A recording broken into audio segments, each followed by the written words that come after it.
In this video, we're talking about how the PS6 might be underpowered on purpose.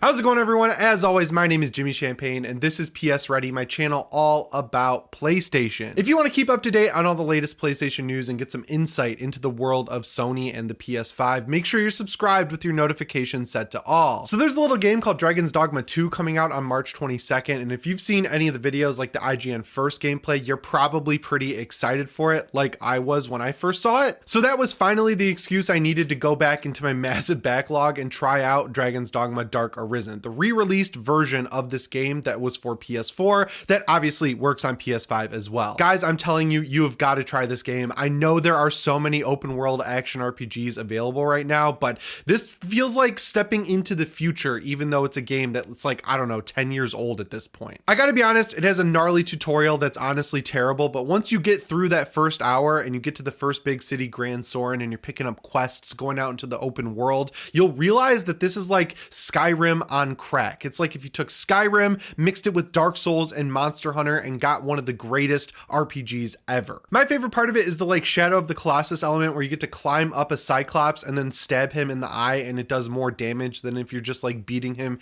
in the knees. There's Griffins, there's Chimera, where you can cut off the snake head and kill the goat head, and that weakens them and takes away abilities. And then there's this like whole pawn system where you create a side character, like a character that follows you around and they level up with you, and you can pick their class and their look and everything like that. But then you can go online and download other people's pawns and they'll fight with you, and you're constantly switching them out because they don't level. So when you get to a higher level, they won't be as good. So you switch out some new ones, and there's just so much to do in this game that it's absolutely insane. But man, it is so awesome. So if you have a PlayStation 5, which I'm assuming you do if you're watching this video, go check out Dark Arisen. You can get it so cheap now. And if you're like me and also have a Steam Deck, that is the place to play this game. It is the perfect game to like sit in a nice armchair with a fire going, or like the TV with a movie you've already seen or something like that, and just knock out side quests, kill monsters all over the map. And overall, it is just a ton of fun. I put so many hours into it last week. The first thing I want to talk about today is the PlayStation 6. Now, I know this thing is years off at this point. Spec leaks are coming out like wild though, and this one is one that I believe because it's coming from GamesIndustry Japan,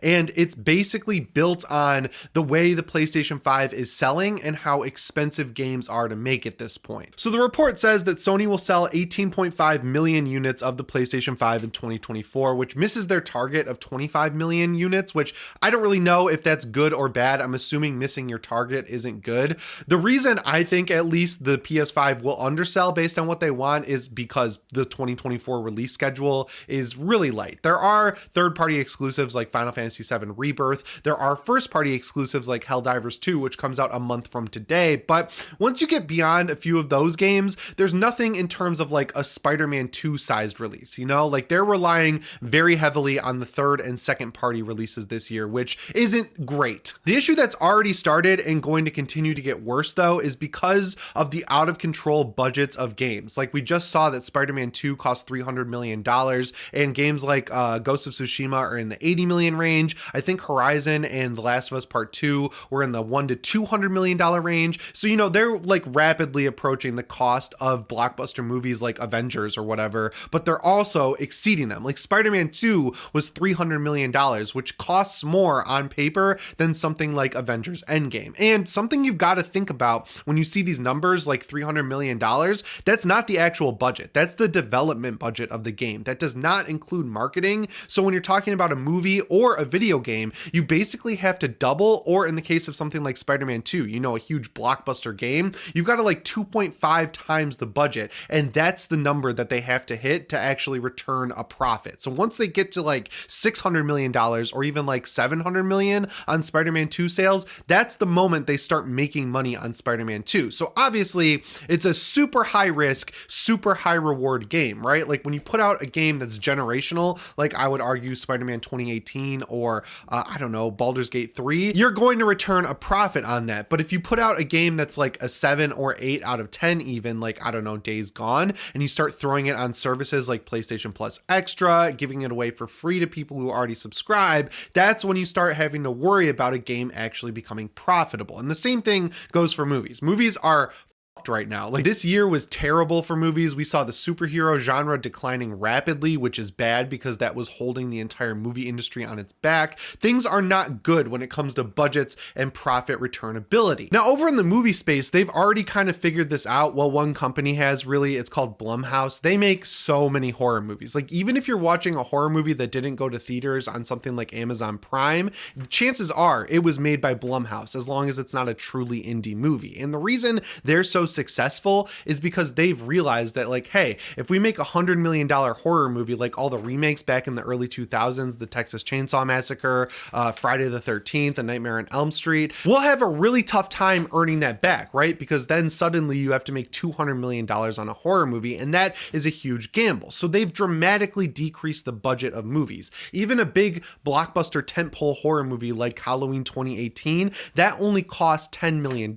So at the very least, it has to make $20 million at the box office to turn a profit. And when they have a big blowout like Halloween 2018 that makes $300 million at the box office, that is an insane profit. When Sean Layden left Sony, he talked about this. He said game budgets are out of control. The scope is absolutely insane. And half the time, or more than half the time, you don't notice that increased scope actually improving the game. And whether or not you agree with it when you hear me saying it, you probably agree with it whether you know it or not when you play these actual games, because the best example of this is Ghost of Tsushima. Push Square just did a poll about this, asking what the best looking PlayStation 5 game is, and overwhelmingly people said Ghost of Tsushima's Director's Cut is the best looking PlayStation 5 game. And when that game came out, people were blown away by the graphical fidelity and how just amazing that game looked from start to finish. But the crazy thing is, if you compare it against something like Forbidden West or The Last of Us Part 2 or Spider-Man 2, that game was dramatically cheaper. It only cost $80 million to produce, and then they only had to make $160 million on it to get their money back, which I'm sure they did because that game was loved by so many people, even with it showing up on PlayStation Plus Extra. Now, I don't necessarily think Sony needs to go that dramatically lower with their games, right? Like, they do that once in a while, and that traditionally doesn't really work out for them. I would argue that Ratchet & Clank Rift Apart is an example of that, where they did a lower budget game and they kind of got bit in the ass for it. But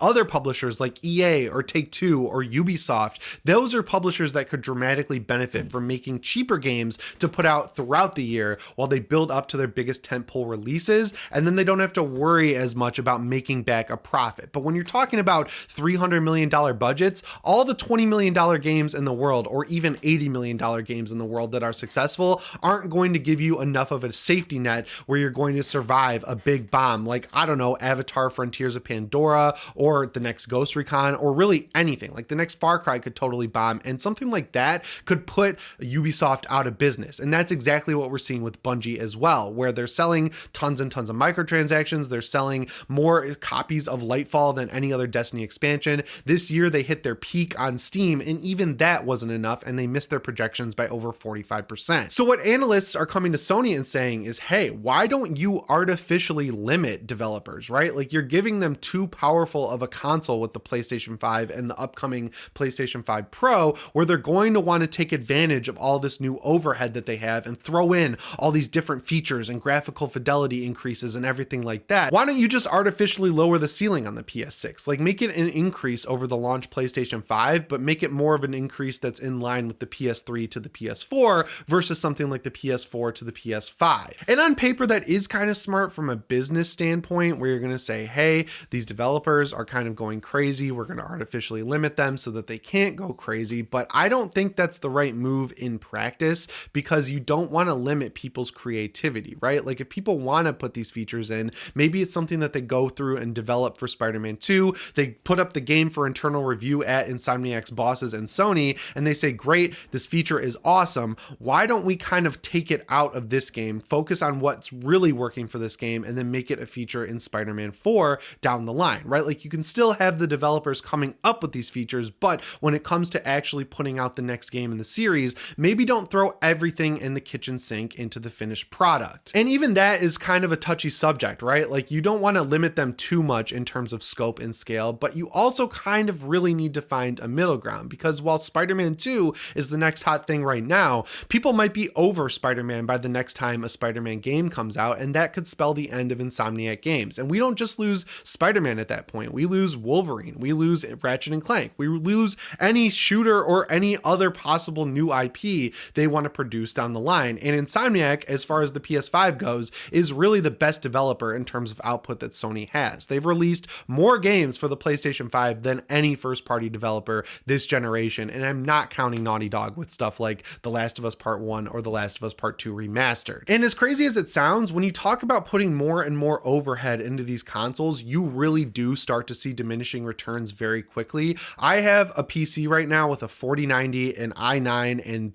32 gigs of RAM, and my 4090 has 16 gigs of VRAM. So by most standards, that is like a top of the line rig, and I paid a lot of money for it. But as someone who also had a 30 Ti laptop just a few months ago, I don't notice that much better performance out of this computer than that one. Where I notice it is in things like opening up multiple tabs or watching a YouTube video while I'm playing games, and that's great and all, but I thought I was getting an upgrade with this PC where I would get a lock 60 at 1440p and not even max settings, maybe high settings, and I still, when I play Resident Evil 4, get the frame drop when you look down the scope. So if I'm going maxed out with my PC and I'm not seeing big returns in games because developers aren't getting enough time to actually take advantage of these better parts, or they're just not doing it on purpose, when you look at something like the PlayStation 6, it's hard to imagine that developers would really want to take advantage of it to the point where it would really matter, right? Like, instead of making their game run better and be more optimized and actually get to 60 FPS at something like 1440p or 4K, what they generally gravitate towards is just putting more and more features in the game, which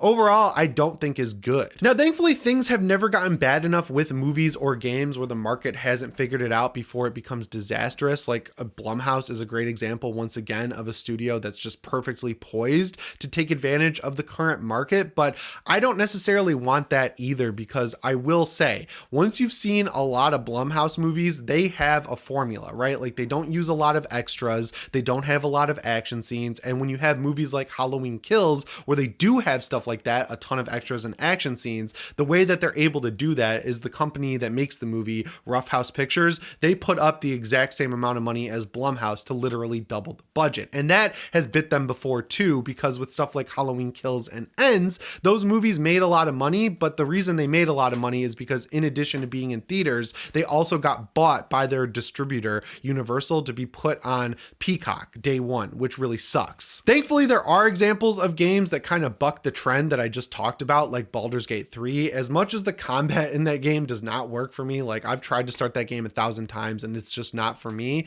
it is different and it focuses on what that genre is really good at, to the point where when that game was coming out, you could look at it and say, there's no way a CRPG is going to pop off in 2023. And here we are, where hundreds of thousands of people are playing it concurrently 24/7 on Steam. So to bring this all to a point, I think what they need to do is kind of take a little bit of everything to make the perfect situation for developers, right? Like, don't necessarily artificially limit the PlayStation 6, but don't blow it out of the water, right? Like, do what you got to do to keep it within that $500 price range, knowing that down the line, they're going to release a PlayStation 5 Pro that will then be able to run these games even better. Like, do what you've got to do to make a console that can actually keep games performing well around 1440p or 4K upscaled at 60 frames per second. Like, make that the baseline, but then go to studios like Insomniac, Naughty Dog, whoever else, and say, you got to make sure that the budget for this game stays in control. We can't be spending the same amount or more than Avengers Endgame on something like The Last of Us Part 3. Like, it's a huge game for us for sure, but if you fuck this up and people don't go out and buy The Last of Us Part 3, not only is that going to hurt Naughty Dog, it's going to hurt every other developer, because Sony's big pot of game development resources is going to be drained much quicker than it should be.